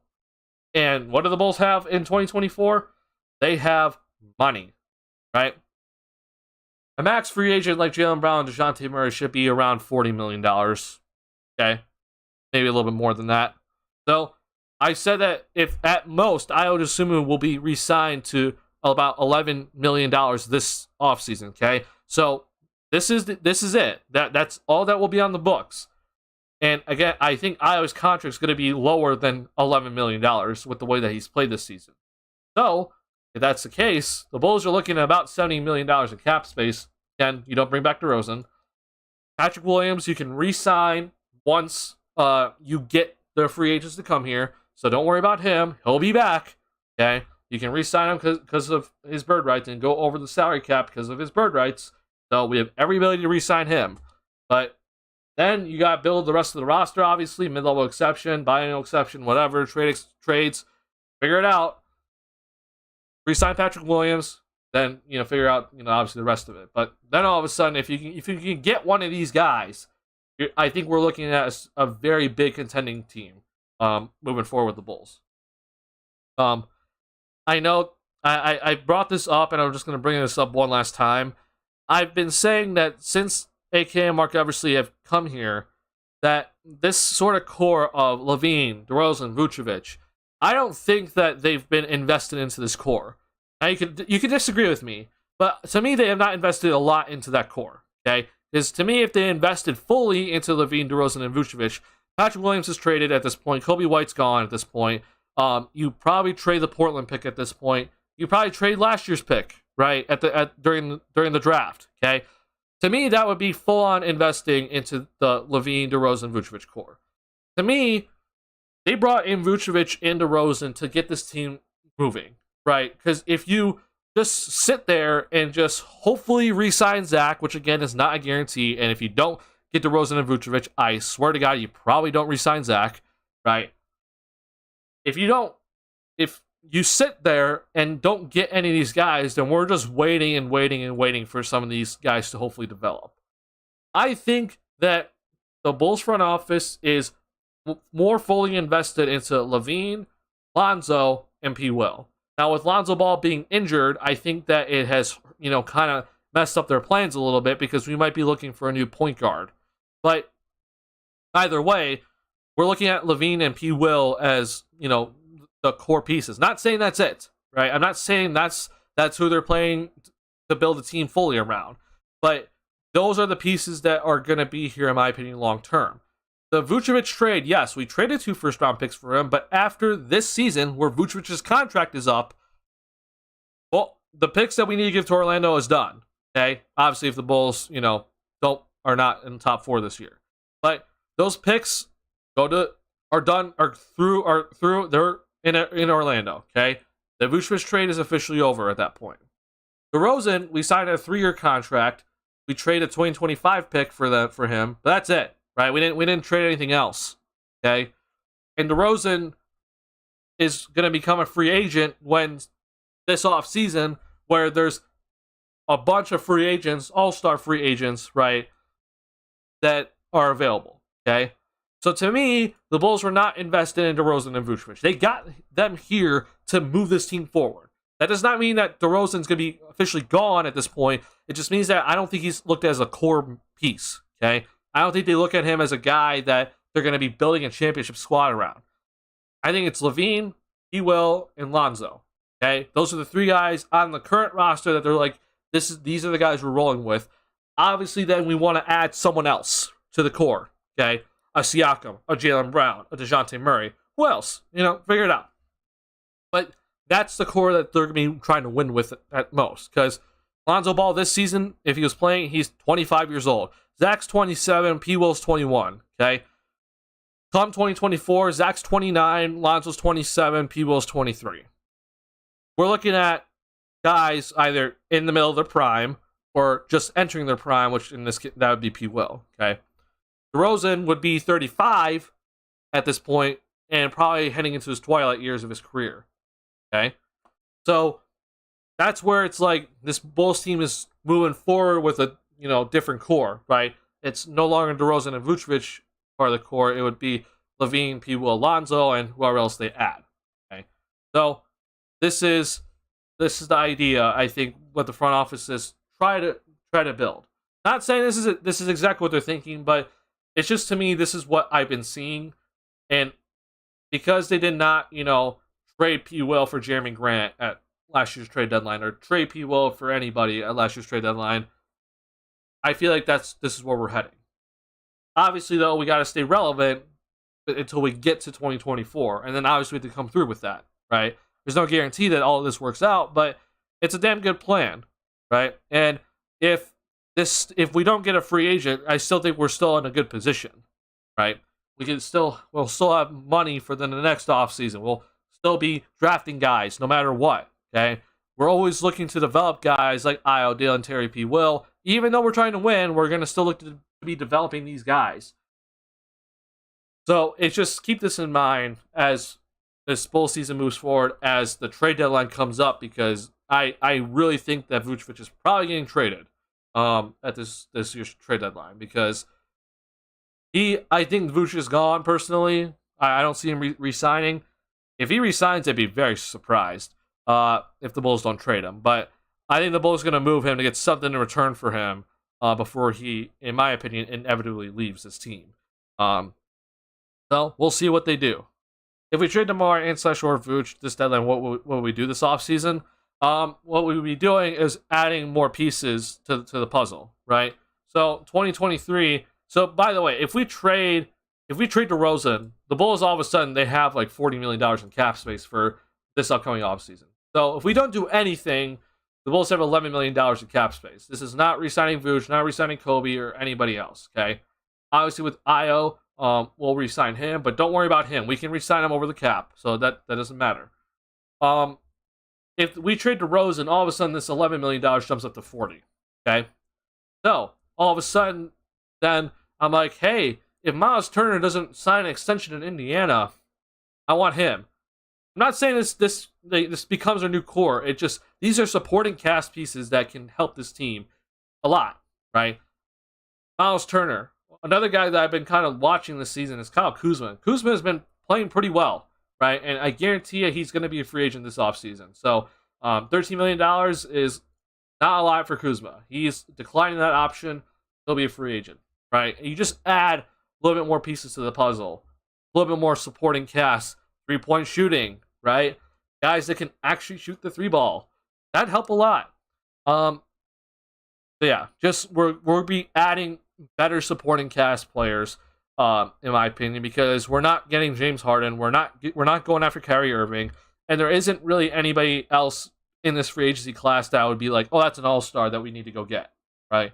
So if we trade DeRozan and we end up in the cap space, then we'd be adding supporting cast players. Miles Turner, Kyle Kuzma, Gary Trent Jr., right? These are guys that can help this team as supporting cast pieces forward. If my thing is, though, is that I think Vooch is getting traded, I don't see DeRozan getting moved. So if that's the case, then I see this team not doing too much come the 2023 offseason. We'll have our mid-level exception, our biannual exception. Obviously, trades are on the table. We'll see what they do there, but it's more so about just adding around, again, the edges, because the next offseason is where we really need to cash in. Okay? You don't want to use any of that cap space for this upcoming offseason in this offseason, right? Don't want to ruin any of this, okay? So, I don't really expect the Bulls to be doing too much. Maybe they trade DeRozan during the offseason, right? And they'll get pieces back for him and maybe get the cap space then. But I don't think they're going to be trading DeRozan personally. I think Levine and DeRozan are here. And then, after this season, we'll move into this season, and then we'll see what they do from there. Because, again, that offseason, 2024, it is loaded with guys that are going to be free agents, right? I'm not even talking about PG and Kawhi Leonard, who will also be free agents. Like, I don't want those guys, okay?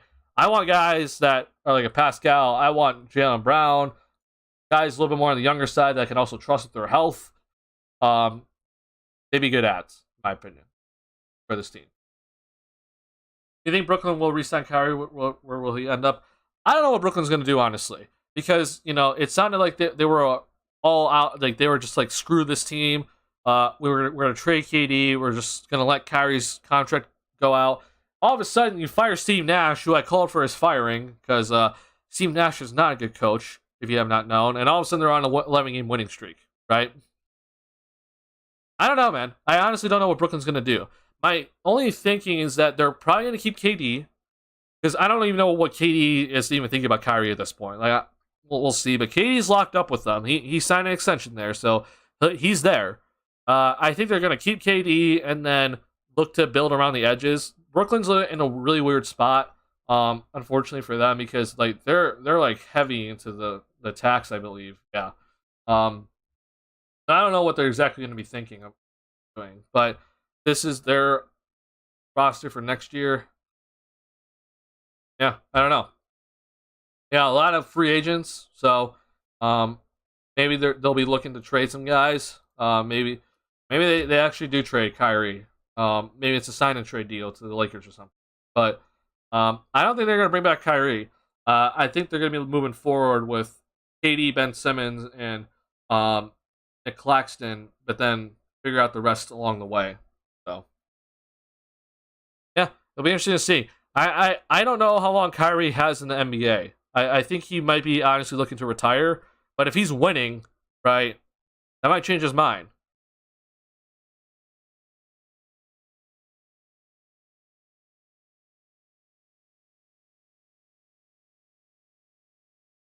So, yeah, they'll have some guys in Brooklyn that they can move for or during next offseason. So, like Royce O'Neal probably isn't going to be here. He's also non-guaranteed. He's not guaranteed 2.6 or 5. You could probably move some Patty Mills. Cam Thomas is a guy that they could trade and get some value back, right? If they're trying to win now. So, if you have KD and Ben Simmons as your two people moving forward, I don't know how exactly you're going to win as much, but if they can get creative, they can do some things, in my opinion. I expect them to re-sign Seth Curry. I think Seth Curry has been like a very valuable piece to them, actually. But don't be shocked when they move Joe Harris suddenly, because he hasn't been healthy and he's making $20 million. So, might move him. But we'll see what Brooklyn does, because again, it seemed like they were just like, all right, this season's just dead. We're just gonna run it out this season, let Kyrie go, just let this team go, and they're not gonna win. And all of a sudden now they're winning, right? So I don't know what the front office is really thinking. Sean Marks is a very weird guy, so we'll see what he ends up doing. But you got Kevin Durant, right? If I have Kevin Durant, and even if there's all this hell going on with the drama and stuff like that, if I have Kevin Durant, I'm not looking to just move him, right? I'm not going to get enough value back in return if I try to trade him. I want a lot for Kevin Durant in return. I want every single pick that a team can give me in return. I won't get that, right? It's just not possible. No team's going to do it. So I would keep Kevin Durant and try to figure it out. Maybe they move Ben Simmons. I know that, again, they're winning now, but Maybe you trade Ben Simmons for another guy, right? They have options. So I don't like. I think we kind of thought this Brooklyn Nets team coming into the season was like dead in the water. We're never going to see them again. They're going to hit the reset button after the season. All of a sudden now, I don't know what we're gonna see from Brooklyn, right? Thoughts on Ben to the Bulls? I've thought about it. Yeah, I have really thought about Ben coming to the Bulls. My only issue is this, guys.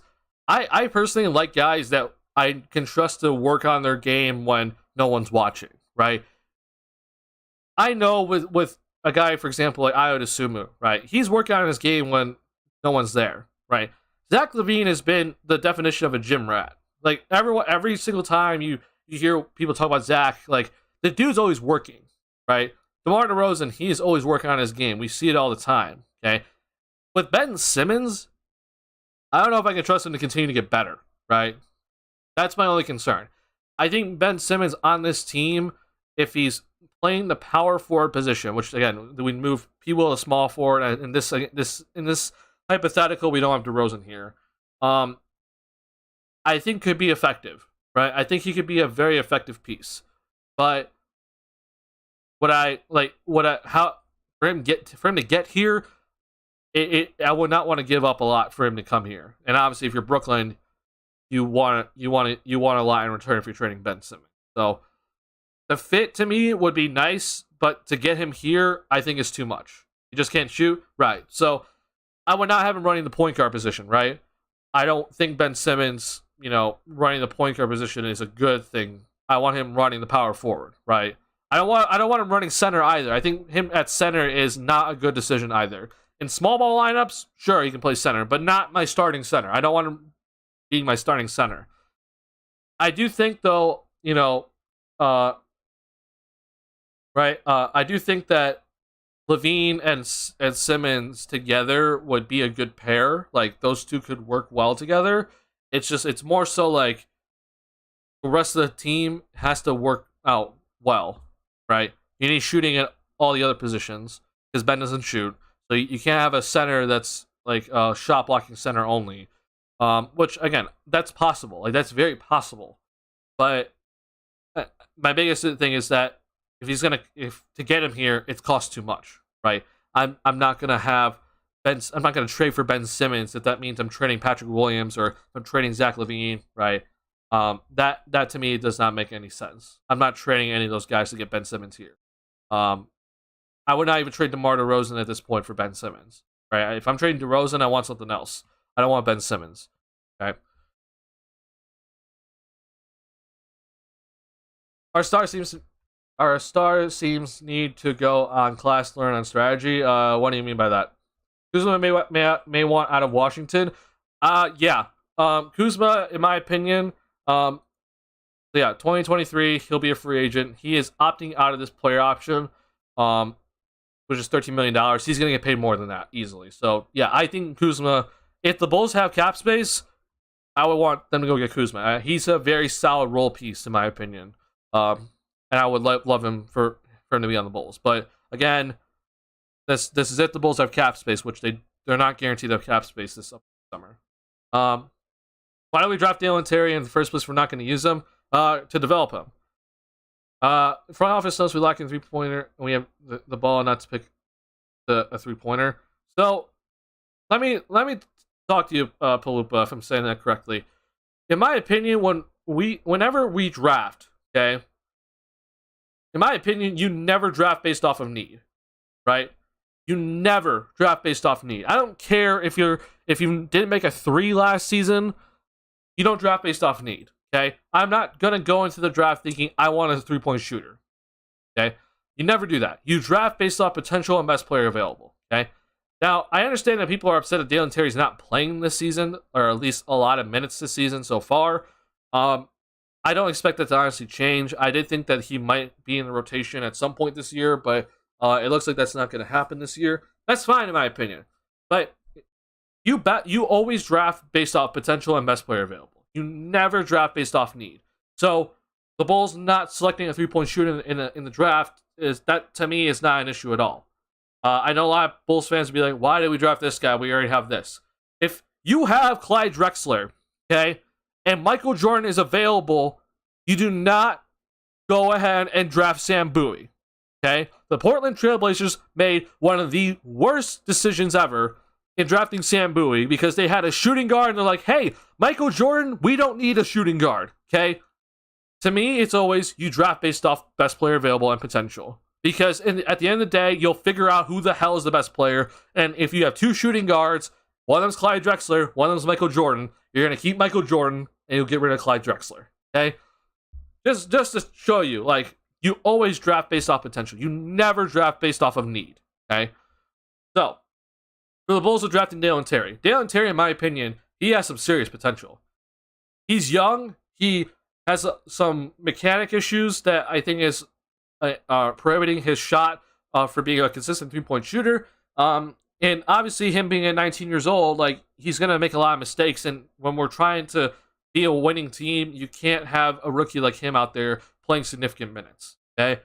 But what I see in Dalen Terry is a very versatile guard / perimeter player, so it could be a forward too, that can play in multiple positions, that can defend multiple positions, that is already a good ball handler, that has good passing IQ and good court vision, but he does not have any sort of shot right now, a consistent shot, okay?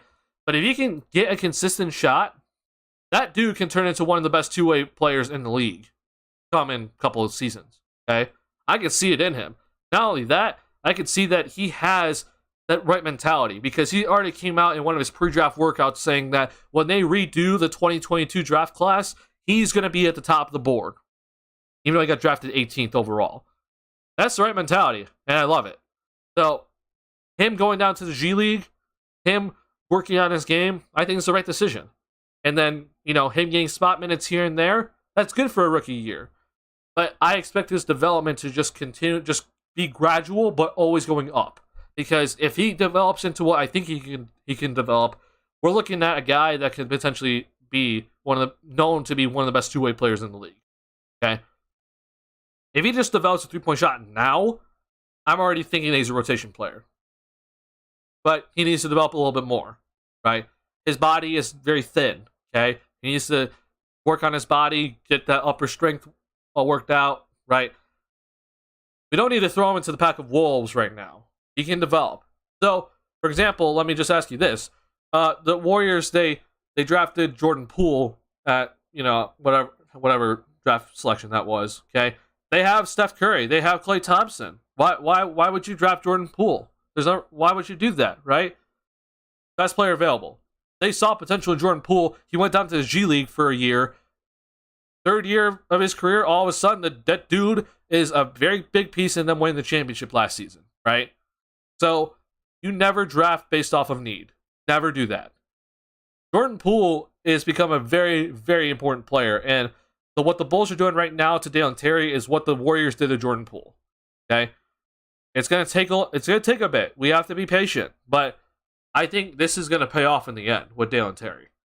Just because you're drafted in the first round does not mean you're guaranteed minutes.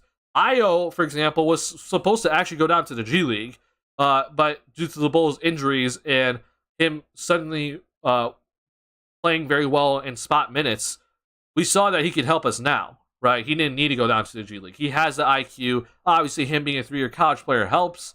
So his body's already a little bit more prepared for the NBA. But we could, obviously, we needed him, and he played well. He started a lot of games last year at PG, and he played well. So with Io, again, he was older. His body was already a little bit more developed. He kind of fit into the NBA game a little bit better. Also, his shot was a little bit more reliable, right? Again, 3-year college player. With Dalen Terry, 1-year college player. A lot of potential, but a lot of raw potential. That shot, he has a hitch in the shot, right? That needs to get worked out, right? He needs to work on that. He's very thin. For a guy that's 6'7" and looked to be as a wing, he's got to develop, right? He can't be that thin and play in the NBA consistently. He has to work on that. So he has a lot more to work on than Io did, obviously. But to me, Dalen Terry has the higher potential than Io. That's the reason why he got drafted 18th overall. So I think what the Bulls did with Dalen Terry and what they're doing with him right now is perfectly fine. It may blow up in our face, I guess, but I think the worst case scenario is that you drafted a guy and it just didn't work out, right? So be it. It happens. But I like what this front office has done so far with their 3 draft picks. Okay, the front office has gotten a lot of flack for their draft picks, and I think that we're already kind of jumping to conclusions when I don't think it's necessary, right? The front office has clearly drafted based off of potential. We know what Patrick Williams can become, right? Will he get there? Who knows, right? But we see what he can become. Ayo Dosunmu was, in my opinion, one of those best player available picks, okay? Maybe not necessarily drafting off potential, especially in the second round, but that's a guy that fell from the first round, was projected to go mid to late first round, just fell to the second round. You take him, right? Best player available. Good job there. Obviously, it's paid off already.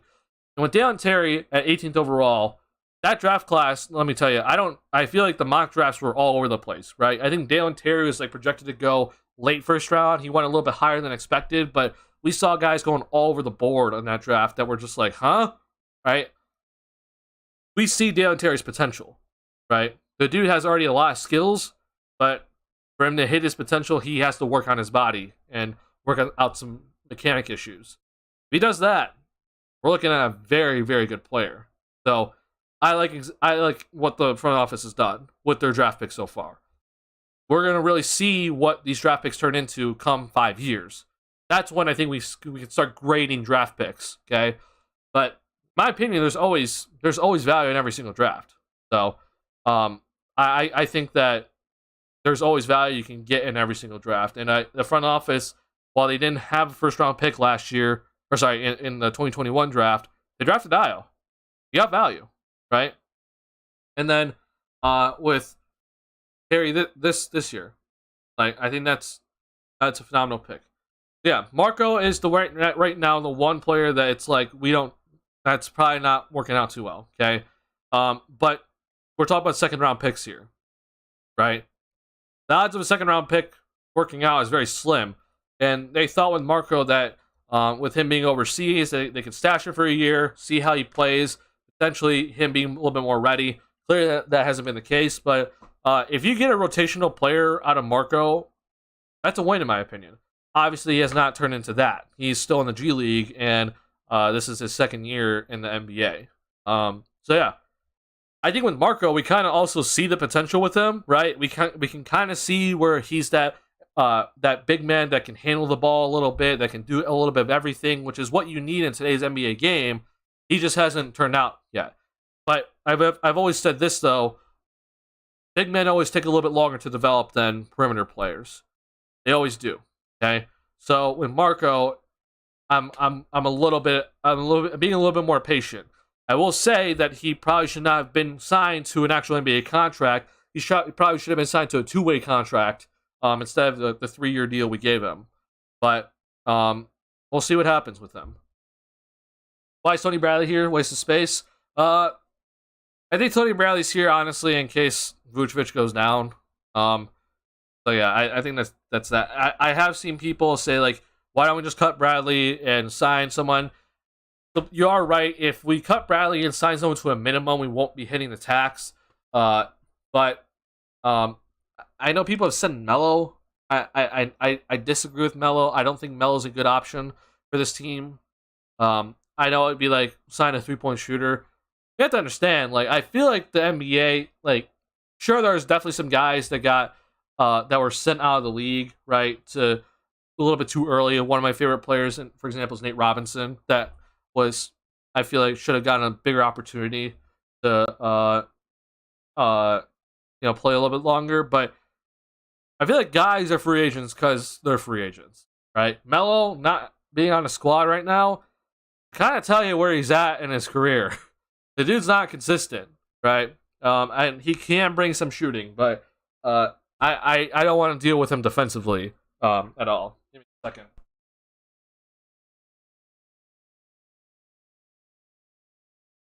Yeah, it's just I feel like we need to, there are definitely some guys out there that we could potentially sign with that minimum, but I'm gonna hold off on it. Like, let's say the Bulls potentially had a buyout option, right? Maybe we're holding Bradley for that. Who knows? Who do you think the future center will be? I think it's someone that's not on the roster, actually. Um, my prediction is this. I could be wrong. I do think Vooch is getting traded. So after Vooch, I think Drummond will be the starting center, but he's not going to play 30 plus minutes. He's going to be playing like 25 ish. And then you're going to see Derrick Jones Jr. a lot at the backup center. Moving forward, though, I think that we don't know who our future center is right now. I think it's someone that's not on the roster. So I like Miles Turner a lot, but he looks like he's about to resign in Indiana. So I don't exactly know who the starting center is for this Bulls team moving forward. But I think it's someone. Not I guess the way I say it is the field, right? We don't know. I like DeMar play at the end, but at some point we have to use the common sense and pass to wide open Vooch. El Trapo, I'm gonna say that Vooch was not open on that last play. Can you explain a little bit more? That last play at the end has already been said by Donovan and DeMar. Like, they did not execute it properly, so it wasn't what they exactly wanted. So they'll disagree with you on saying that it was a good play. Actually, I thought initially it was all right, but then watching it again, I was like, "Yikes, that is not good." But I don't think Vooch was open on that play. I'm willing to look at it though. I mean, we talked about this earlier, El Trapo, so I know you're just tuning in now. But this play was odd, I thought. So you see that DeMar's already he catches the ball here. It's been said that they wanted DeMar to catch the ball like here in the post. So he had to come out a little bit higher than he wanted to. Then we see this down screen by Vooch to bring Zach up here. I thought that Zach should have came over and set a screen for DeMar and have DeMar come off this, but they didn't do that. So, but throughout this play, I don't think Vooch is ever open. Like, the person that Donovan Mitchell came off of was Alex Caruso. Like, Vooch isn't really open, in my opinion. So, I don't know what you're looking at specifically, but in my opinion, this is not open play for Vucevic. He is being guarded by Jarrett Allen, who is one of the best defensive centers in that league. So, yeah, I don't think Vooch was open in that play. Could have got a better shot. Obviously, if you executed it better, who knows? Maybe it's a different ending tonight. But can't be too upset about tonight's game. Bulls play good defense. Just didn't pull it out in the end. Missed free throws hurt too. So, last thing before I end the stream tonight, guys. I appreciate you guys hanging out with me a lot. If you have not already, I appreciate you hit the like button on the stream. It does help me out. With this Bulls team moving forward, here's what I'm going to say. I feel like, in my opinion, there's actually a lot of uncertainty with, like, you know, who's going to be the starting whatever position moving forward. I think the only two positions, honestly, that are guaranteed for, like, the next 3 to 4 years is the shooting guard is to be Zach. Then one of the forwards is going to be Patrick Williams, okay? And unfortunately, if Lonzo's healthy, he's obviously the point guard, right? But I don't think that he's ever going to be consistently healthy. And that's the reason why I've been saying that I think the Bulls could potentially look at getting a point guard at the deadline. But who knows? I really hope that Ayo can turn out to be what I think he can be. I've been consistently saying that Ayo's game reminds me a lot of Mike Conley. Okay, so you just want to look at Mike Conley's stats and compare it to Ayo Dosunmu's stats. Like, just going off of their rookie and sophomore seasons, like these two guys to me just they play very similarly. Mike Conley, obviously, you know, kind of started early in his career as well, right?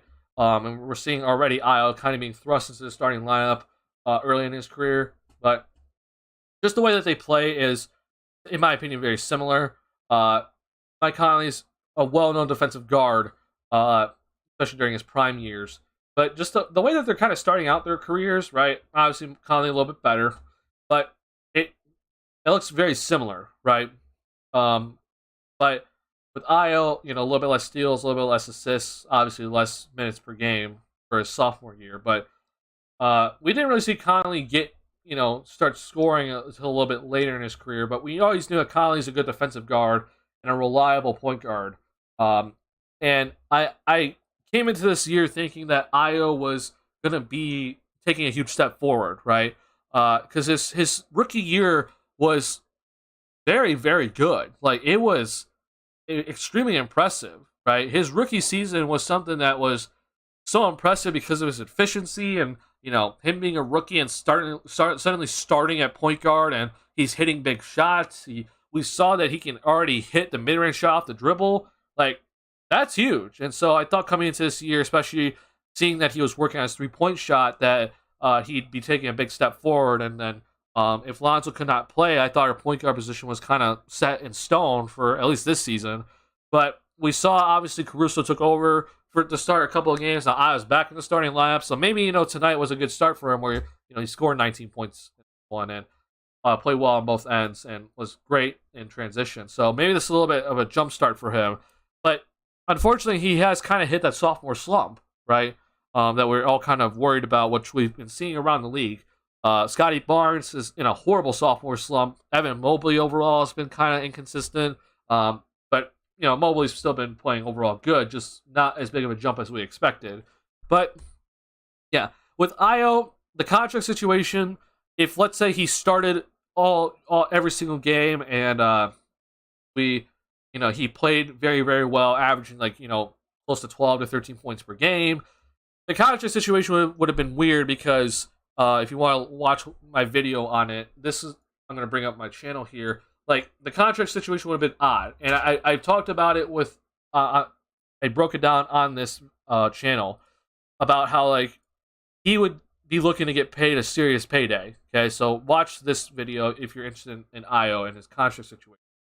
But because he hasn't played as well as I thought, all of a sudden now we're looking at a guy that is probably not going to get paid the max money, which it would be around 4 years, $85 million if he get paid the max that he could, but we're not really looking at that anymore. Okay, so because of that, I'm interested to see what he resigns at, and if Lonzo truly can't be healthy, I hope that Io can take over at PG. I really do. I think that he'd be a good fit next to Zach.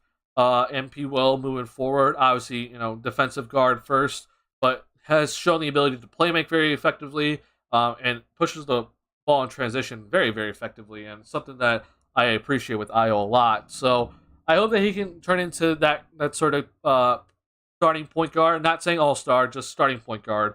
But who knows? We'll see what's going to happen moving forward here, because if Lonzo truly can't get back on the court, the Bulls' starting point guard position is up for grabs. And I'm talking short-term and long-term, okay? So we're going to really see what's going to happen at that point guard position. And then moving forward, people brought it up, I don't know who the center is moving forward. I think Vooch is not here long-term, so we're going to see who's going to be taking over when he does leave. Obviously, Drummond would be that guy, but then who stays after that? So there is some, when just saying, when Bulls fans think we're locked into this core, we're stuck with DeRozan, we're stuck with Vooch, there's no room to improve. I think the only two positions that are guaranteed is Levine being the shooting guard and Patrick Williams being a forward. Okay, everything else, man, I don't really see a guaranteed spot, and that could be a good or a bad thing, right? Obviously, the good is that there's room to improve.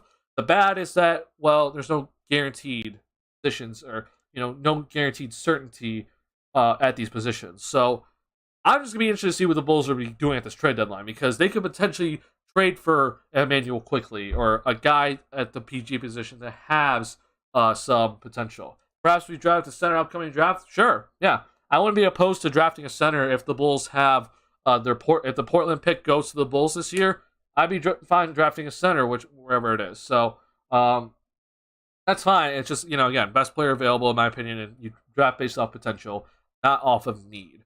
But maybe that's the guy. But I think because this Bulls team is trying to win now, I don't think they look to draft a center. But I wouldn't be opposed to drafting a center. I think big men take a little bit longer to develop than perimeter players. I just think that's just always going to be the case moving forward because the college game to the NBA game for big men is a huge transition. A bigger transition than guards going to the NBA, in my opinion. Oh, like Victor, yeah, Very salty solution. Good luck with that dream. Not happening. Again, I would love Victor Wembanyama, but I'm not rebuilding, and his Bulls front office is not rebuilding. And in my opinion, Victor Wembanyama is not even a center. I think he's gonna be a perimeter player. I think he's gonna be a forward, like a Kevin Durant type forward, and not even play center. But yeah, we'll see who is gonna be taking the center moving forward. If the Bulls do re-sign Vooch, I'd be one, extremely shocked, but number two, I think it would be a 1-year contract and then he's gone then the following season again. But I just, at this point, I just don't see that happening. I truly don't. Because if the Bulls were really locked in with Vooch, I feel like a contract extension would have happened by now, and that has clearly not happened. So I just think that Vooch is going to be heading into free agency whether we trade him or not. So I think you trade him. But yeah, we're going to be looking at the trade deadline a lot in the upcoming streams and some of my videos moving forward. I know I have not been posting a lot of videos recently, but I'm going to get back into posting videos. I do return to school, unfortunately. I'm in college, so I will be returning to that soon. So I'm going to be keeping up, obviously, with the games and still making content, but unfortunately, due to sickness, my winter break was not full of content like I planned on. But even though I'm going to be back in school, I'm going to be trying my best with making more videos, and then obviously still streaming after Bulls post games, or after Bulls games. So that's going to stay consistent, and we'll see if I make some of these other channels I have in mind. I have a gaming channel in mind. I have a White Sox channel in mind as well. I am a White Sox fan, unfortunately. Jerry Reinsdorf, I hate you. But we're going to see what I'm going to take this journey right now, because I'm having a lot of fun, and I enjoy talking with everyone that comes in, and I appreciate everyone that has been supporting me throughout this entire journey, I guess, honestly. But looking forward to continuing to talk about the rest of the season with you guys, because it's been a roller coaster of a season, and my God, man, we're all going to go bald at the end of this season, unfortunately, and that's including me with long hair. But that's going to wrap it up for today's stream. I appreciate you guys a lot hanging out. Again, if you have not liked the stream, please hit that like button. It helps me out a lot. If you're new to the channel, hit that subscribe button for more Bulls content. Bulls take on the Cleveland Cavaliers on Monday. So back-to-back games against the Cavs. We'll see how the Bulls do in that one. Hopefully the Bulls can get some revenge in Cleveland and win that game, and then we split this little two-game series with the Cavs. But that's it for me, guys. Hopefully the Bulls can start getting back closer to 500 next time we talk. But I'm going to leave it there. I'll see y'all in the next one. Peace.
Bye.